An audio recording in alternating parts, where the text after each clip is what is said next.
Hello student, कैसे हैं आप सब। उम्मीद करता हूं आप सब अच्छे होंगे, मस्त होंगे, बेहतर होंगे, आपकी पढ़ाई बेहतर चल रही होगी। और आज का जो टॉपिक है एस्टिक अम्ल बनाने की शीघ्र सिरका विधि काफ़ी महत्वपूर्ण है, काफ़ी इंपॉर्टेंट है एमपी बोर्ड के बच्चों के लिए, अदर स्टेट के बच्चों के लिए भी। तो इसको हम कैसे बनाते हैं तो इसके बारे में हम चर्चा करेंगे। इसकी विधि पूरा कैसे विधि लिखना है, कितना लिखना है, तो ये चीज़ कंप्लीट मैं आपको प्रोवाइड कराऊंगा। देखिए, पूरा लिखकर समझाने का तात्पर्य होता है कि जो बच्चा नोट्स बनाना चाहता है, हाँ एग्जाम में आएगा, मैं तो चाहे तो डायग्राम बना करके इतना इसी पे मैं समझा देता, बस खत्म कहानी। जबकि ऐसा नहीं है, इसको आपको कितना लिखना है एग्जाम में, वो चीज़ भी यहाँ पर मैं आपको लिख कर दिखाता हूँ, ताकि आप लोग उतना ही बढ़िया लिख लो पेपर में और आपको बराबर पूरे के पूरे नंबर मिल जाए। तो चलिए शुरू करते हैं। सबसे पहले बच्चों, एस्टिक अम्ल बनाने का जो शीघ्र सिरका विधि है, इसमें क्या होता क्या है कि हम एल्कोहल से बनाते हैं एस्टिक अम्ल। पहली बात, एल्कोहल जिसमें OH होगा, तो एथिल एल्कोहल लेते हैं और उसको अपन क्या करते हैं, ऑक्सीकरण कराते हैं। सिंपल ऑक्सीकरण कराएंगे और वो जो ऑक्सीकरण होता है माइकोडर्मा एसिटी बैक्टीरिया के उपस्थिति में या माइकोडर्मा एसिटी जीवाणु के उपस्थिति में संपन्न होता है। मतलब सिंपल है कि जो एस्टिक अम्ल बनाने की शीघ्र सिरका विधि है, इसमें हम केवल और केवल एल्कोहल का ऑक्सीकरण कराते हैं। अब एल्कोहल का ऑक्सीकरण कराने के लिए हम कई प्रकार के यहाँ पर चीज़ों का प्रयोग करते हैं, जिसके कारण वो एल्कोहल ऑक्सीकृत होकर एस्टिक अम्ल देता है। जैसे यहाँ पर देखो, एथिल एल्कोहल, 2 कार्बन है, CH3 CH2 OH, तो ये आपका एथिल एल्कोहल है।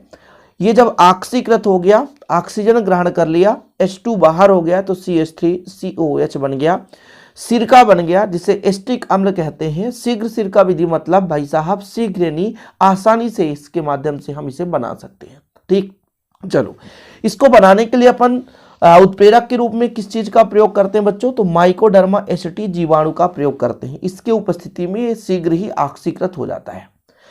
तो इसको थोड़ा सा मैं आपको समझा दूं, विधि कैसे लिखना है, लास्ट में स्क्रीनशॉट दूंगा, बिल्कुल चिंता ना करें।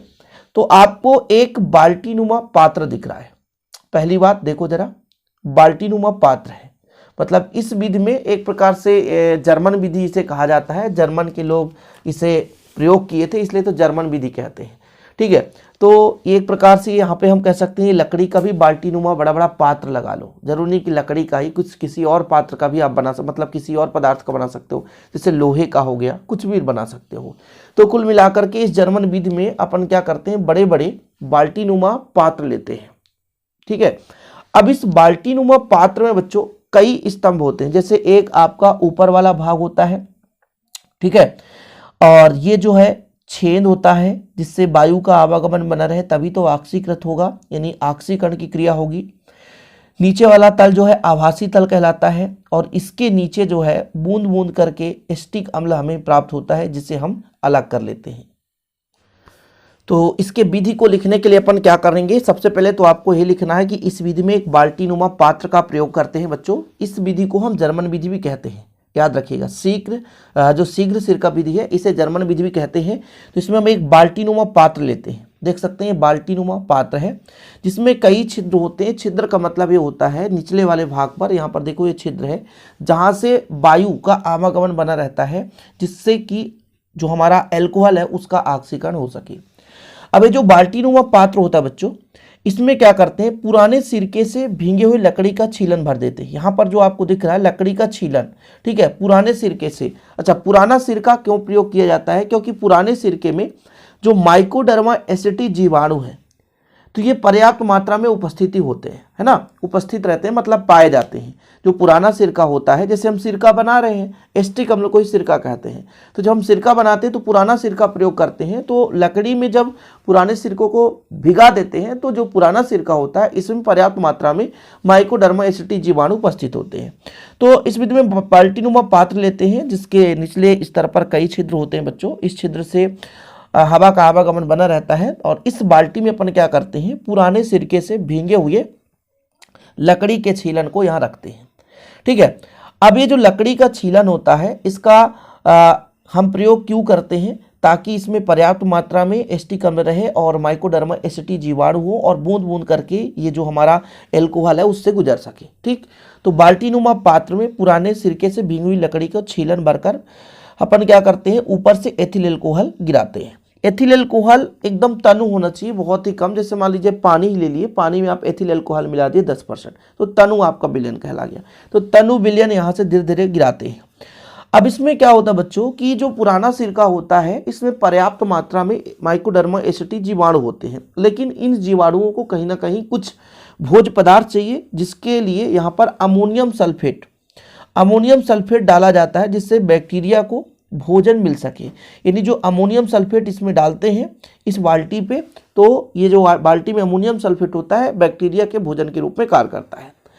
तो जब हम ऊपर से तनु अल्कोहल को बूंद बूंद करके गिराते हैं बच्चों, तो ये जो है माइकोडर्मा एसिटी जीवाणु के संपर्क में आकर के ऑक्सीजन से ऑक्सीकृत होता है और ऑक्सीकृत होकर के एस्टिक अम्ल बनाता है। ठीक है, एस्टिक अम्ल तो बन गया। हम एथिल अल्कोहल डाल रहे थे, ऊपर से क्या डालते हैं, एथिल अल्कोहल डालते हैं, अल्कोहल डालते हैं, तनु विलयन, मतलब अल्कोहल को हम पानी में मिलाते हैं तो तनु विलयन होता है। तो 10% अल्कोहल का मतलब है कि 90% पानी और 10% अल्कोहल है। अब इसको डालते हैं तो माइकोडर्मा एसिटी जीवाणु और हवा के संपर्क में आकर ऑक्सीकृत होकर एस्टिक अम्ल में परिवर्तित हो जाता है। अब ये जो एस्टिक अम्ल होता है बच्चों, एक बार में कंप्लीट 100% एस्टिक अम्ल नहीं होता है, इसलिए इसकी क्रिया को बार बार हम दोहराते जाते हैं। जैसे हमने कहा भाई यहाँ पे 10% 10 से 12% अल्कोहल विलयन हमने यहाँ पे डाला, तो कुछ ऐसा हुआ कि 10 जितना हमने डाला उसका 10% हमारा एस्टिक अम्ल बन गया, बाकी नहीं बन पाया। तो इसको फिर से हम वही प्रोसेस कराते हैं, लगातार कराते जाते हैं और कई बार हम ये प्रक्रिया दोहराते जाते हैं जब तक इसका पूर्ण रूप से ऑक्सीकरण ना हो जाए। अल्कोहल जैसे मान लीजिए हमने एक बार कराया तो कुछ जो अल्कोहल है वो हमारा एस्टिक अम्ल में परिवर्तित हो गया। फिर जब हम देखें कि भाई साहब इसमें कुछ बहुत ही कम मात्रा में हमारा एस्टिक अम्ल बना है, तो फिर से उसी को प्रक्रिया को दोहरा दिए। लगातार हम कई बार दोहराते जाते हैं, जिससे कि हमारा पूर्ण रूप से जो अल्कोहल है वो सिरका में या एस्टिक अम्ल में परिवर्तित हो जाता है। ठीक है बच्चों, फिर से एक बार आपको समझना है तो पहले आपको तो यही करना है कि इस विधि में हम अल्कोहल लेते हैं, क्या लेते हैं, अल्कोहल को लेते हैं और तनु अल्कोहल हम कह सकते हैं एक प्रकार से, और इसको हम ऑक्सीकरण कराते हैं माइकोडर्मा एसिटी जीवाणु से, है ना, यानी इस बैक्टीरिया की उपस्थिति में, तो एस्टिक अम्ल बनता है। अब इस विधि को समझने के लिए क्या करते हैं, इसे हम जर्मन विधि भी कहते हैं। इसमें अपन क्या करते हैं, एक बाल्टीनुमा पात्र लेते हैं जिसमें छिद्रयुक्त बाल्टीनुमा पात्र होता है। यहाँ से छिद्र से ऑक्सीजन का यानी हवा का प्रवाह है, मतलब होता रहता है। ठीक है, अब इसमें दो भाग होते हैं मुख्य रूप से। एक ऊपर वाला भाग, यहाँ पर छिद्रित सिरा रहता है जहाँ से मान लीजिए अल्कोहल बूंद बूंद करके नीचे गिरता है। नीचे वाला एक भाग होता है जिसके नीचे जिसे हम आभासी तल कहते हैं, यहाँ से निचले वाले भाग पर एस्टिक अम्ल एकत्रित होता है। अब क्या करते हैं बच्चों, इस बाल्टीनुमा पात्र के मध्य भाग में हम पुराने सिरके से भीगे हुए लकड़ी के छीलन को रखते हैं। पुराने सिरके का प्रयोग इसलिए किया जाता है क्योंकि उसमें पर्याप्त मात्रा में माइकोडर्मा एसिटी जीवाणु होते हैं। माइकोडर्मा एसिटी जीवाणु के लिए जैसे यहाँ पर हम क्या डाल दिए बच्चों, पुराना सिरका से भिगा हुआ लकड़ी का छीलन डाल दिए, तो माइकोडर्मा एसिटी जीवाणु है। उसके भोज्य पदार्थ के लिए यहाँ पर अमोनियम सल्फेट डाल देते हैं ताकि जो यहाँ पे बैक्टीरिया है, इस बाल्टीनुमा पात्र के अंदर जो बैक्टीरिया है, तो क्या कर सके, भोज्य पदार्थ के रूप में अमोनियम सल्फेट प्राप्त कर सके। अब क्या करते हैं, 10% तनु 10% एथिल अल्कोहल को क्या करते हैं, ऊपर से बूंद बूंद करके गिराते हैं, जिससे ये माइकोडर्मा एसिटी जीवाणु और वायु के संपर्क या हवा के संपर्क में आता है तो ऑक्सीकृत होता है और एस्टिक अम्ल में परिवर्तित हो जाता है। ये बहुत ही तनु होता है, बहुत कम मात्रा में अम्ल मिलता है, इसलिए इसको हम बार बार गिराते रहते हैं जब तक इसका पूर्ण रूप से ऑक्सीकृत न हो जाए, है ना। आप 2 बार करो, 3 बार, 4 बार, 5 बार, 6 बार, है ना। कुछ बुक में तो आपको मिल जाएगा कि ये हफ्तों तक चलता रहता है, 1 हफ्ता 2 हफ्ता तक ये काम चलता रहता है, यानी हर दिन एक बार किए तो मतलब 7 दिन किए तो हमें शुद्ध एस्टिक अम्ल प्राप्त हो जाता है। तो इस प्रकार से आपको करना है बच्चों, और इसको लिखना है तो आप नीचे देख सकते हैं कितना लिखना है, पूरा विधिवत लिख दिया जाता है ताकि आप लोगों को ज़्यादा लिखने की जरूरत ना पड़े।